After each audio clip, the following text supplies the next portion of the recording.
Hello, and welcome muli sa aking kusina. Gagawa tayo ngayon ng sushi maki.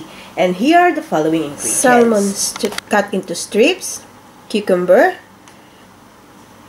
crab sticks, mango, pwede din kayong gumamit ng avocado if you want, nori sheets, sushi rice, mirin.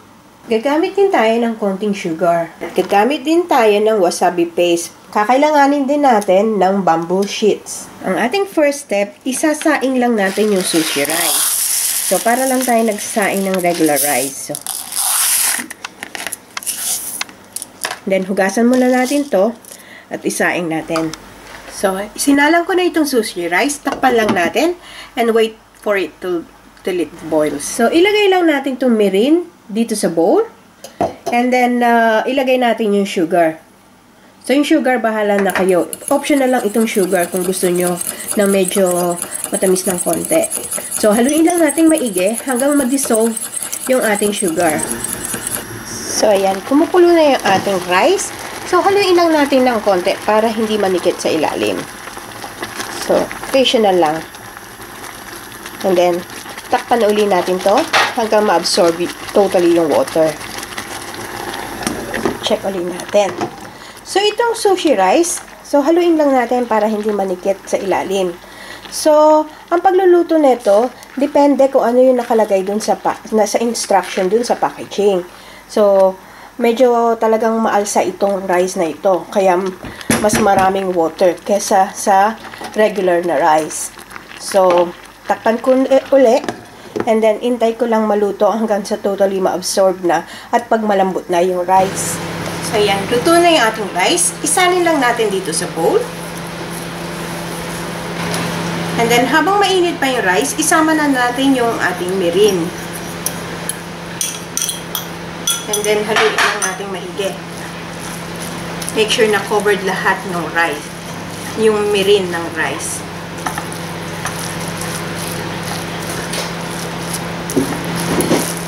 So, ayan. Covered na ng mirin yung ating rice. So, palamigin lang natin ng konti itong rice para ma-well absorb niya yung mirin. Tsaka tayo mag-proceed sa next step. Malamig na yung ating rice. I-assemble na natin. So, kunin na natin yung ating bamboo sheet. And then, yung ating nori sheet. Yung makintab, yun ang facing down. So, ayan. So, ilagay lang natin yung rice dito sa nori sheet.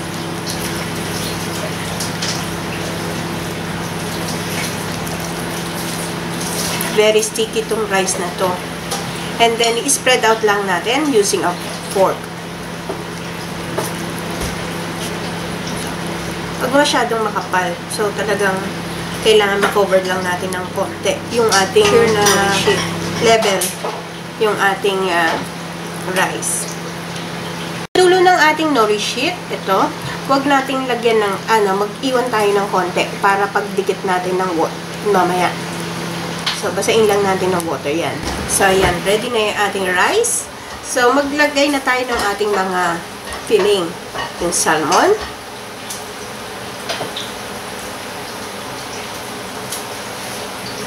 Yung cucumber. And then, yung ating crab stick. And then, yung ating mango. And then, kunin lang natin itong top end. So, i-roll natin.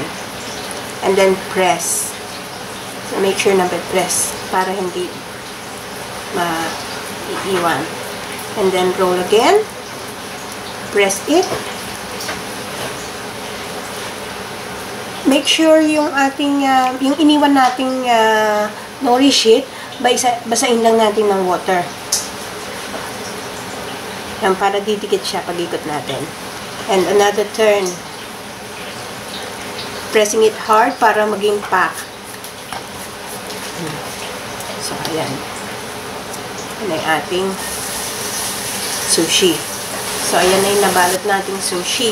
So, tapusin lang natin lahat hanggang matapos natin yung ating ibang, maubos natin yung rice bago natin i-slice. So, ready na yung ating sushi. Hiwain lang natin yung, i-trim lang natin yung dulo para magandang tingnan. And on the other side.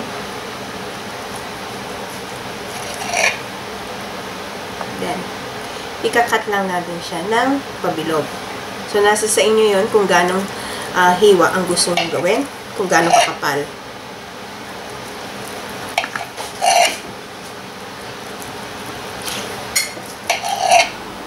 Here's how we're going to serve our sushi maki. Serve with soy sauce and wasabi sauce. So, sana magustuhan nyo itong recipe na ito and share it with your friends. Hanggang sa susunod kong video, magkita-kita ulit tayo. Salamat! Bye!